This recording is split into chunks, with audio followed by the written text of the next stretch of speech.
ঢাকা ৮ আসন সব বিতর্ক পেছনে ফেলে অবশেষে এই আসন থেকে সংসদে যাওয়া নিশ্চিত করেছেন মির্জা আব্বাস। তবে রাজনৈতিক বিশ্লেষকরা বলছেন নাসির উদ্দিন পাটোয়ারি কিছুতেই পিছু ছাড়বে না মির্জা আব্বাসের। কোনোভাবে হয়তো পাটোয়ারি জায়গা করে নিতে পারেন সংসদের উচ্চকক্ষে। এখন প্রশ্ন হলো, এই উচ্চকক্ষ আসলে কি, আর সেখানে কিভাবেই বাজাবেন পাটোয়ারি? উচ্চকক্ষ আর নিম্নকক্ষ নিয়ে অনেকেরই এখনো স্পষ্ট ধারণা নেই। বর্তমানে দেশে এক কক্ষ বিশিষ্ট আইনসভা কার্যকর, যেখানে জাতীয় সংসদই একমাত্র আইন প্রণয়নকারী প্রতিষ্ঠান।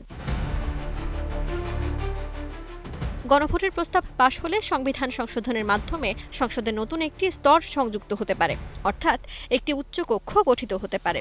এই উচ্চকক্ষ নিম্নকক্ষে গৃহীত আইনগুলো পুনর্বিবেচনা করবে, প্রয়োজনে সংশোধনের পরামর্শ দেবে এবং আইন প্রণয়ন প্রক্রিয়ায় অতিরিক্ত যাচাই বাছাই নিশ্চিত করবে।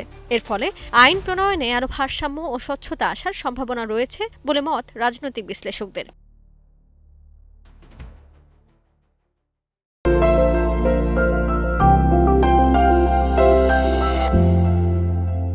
তবে গণভোটে হ্যাঁ জয়ী হলেই সঙ্গে সঙ্গে এই পরিবর্তন কার্যকর হবে না।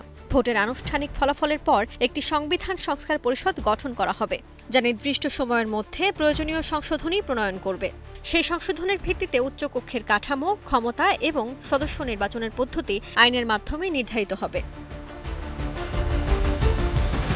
প্রস্তাবিত পরিকল্পনা অনুযায়ী উচ্চকক্ষে মোট ১০০টি আসন থাকবে এবং দলগুলো জাতীয় নির্বাচনে যে পরিমাণ ভোট পাবে তার আনুপাতিক হারে আসন বণ্টন করা হবে। যেমন কোনো দল ৪০% ভোট পেলে তারা ৪০টি আসন পাবে, এমনকি কোনো দল যদি মাত্র ১% ভোট পায় তাহলে তারা একটি আসন পাবে। প্রধান উপদেষ্টার বিশেষ সহকারী ও জাতীয় ঐক্যমত্য কমিশনের সহসভাপতি ডক্টর আলী রিয়াজ গণমাধ্যমকে জানান, রাজনৈতিক দলগুলো চাইলে পরাজিত প্রার্থীদেরও উচ্চকক্ষে পাঠাতে পারবে।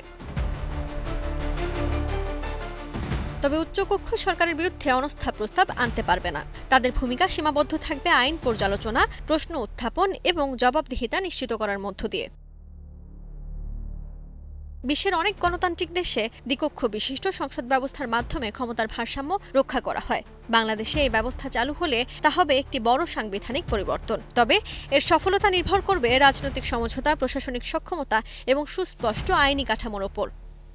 জেনিসিয়া বর্ণা, কালের কণ্ঠ।